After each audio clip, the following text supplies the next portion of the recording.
Take a cat, a natural predator, powerful, graceful, the product of billions of years of evolution.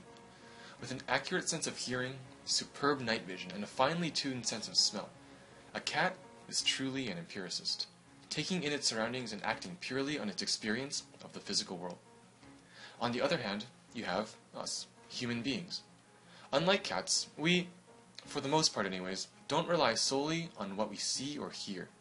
Instead, at least a portion of our knowledge we derive from reason in the school of thought known as rationalism. But which one is correct? Can both of these ways of knowing coexist peacefully, or does one take precedence over the other? Does ascribing into one mean you oppose the other, or is it possible that neither of them are correct? Enter the optical illusion, ammo for the rationalists. Illusions are still images that seem to be moving or appear to be more than they actually are, and more than we rationally expect them to be, and serve as tangible examples of the fallibility of perception.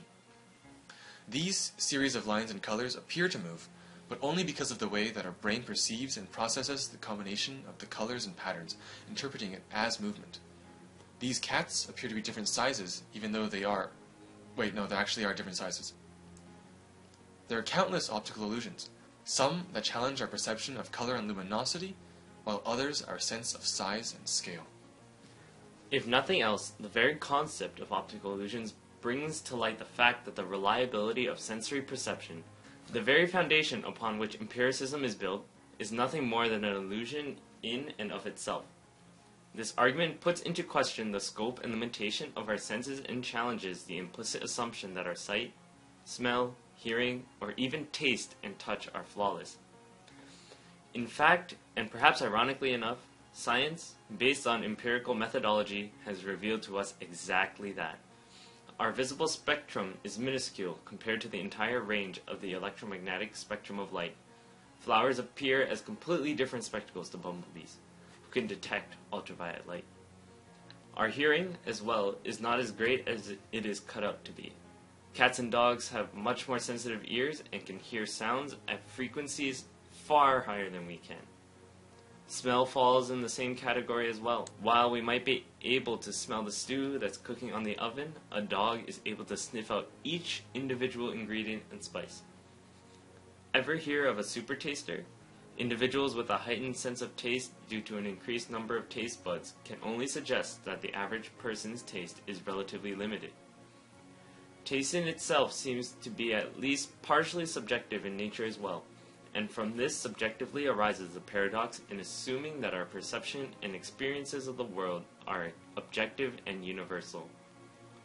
Clearly, our senses are not perfect by any stretch of the imagination, but if we know that our perception is flawed, how can we trust anything that we perceive and put any faith in empirical observation as a reliable way of knowing? The empiricists don't go down easily, though. In an experiment where Darren Brown asked passers-by on the street for directions, and then, following a temporary obstruction, switched with a somewhat similar-looking person, the stranger giving directions usually did not notice what seems to the audience to be a fairly obvious difference. This is an example of change blindness, where a person does not notice a change, usually visual, in perception. In the case of the street experiment, despite the fact that, empirically, the individuals should have noticed something was off, since there was no initial rational expectation or reasoning for something to have changed. The person swap was not registered. As a result, one could blame reason, or rationalism, as a limitation on the failures in perception, and ultimately, as a way of knowing. But hold on a second. If we know that our senses are flawed, and we know that there are circumstances where our reason inhibits our perception and our ability to experience, then what tools are we left with? What tools can we use to explore our world and confidently take in our surroundings?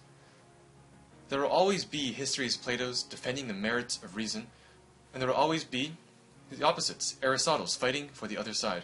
But ultimately, the debate rages on, with no sign of stopping anytime soon. They're fighting and vying for an answer that may or may not even exist. So, in the end, how can we be sure?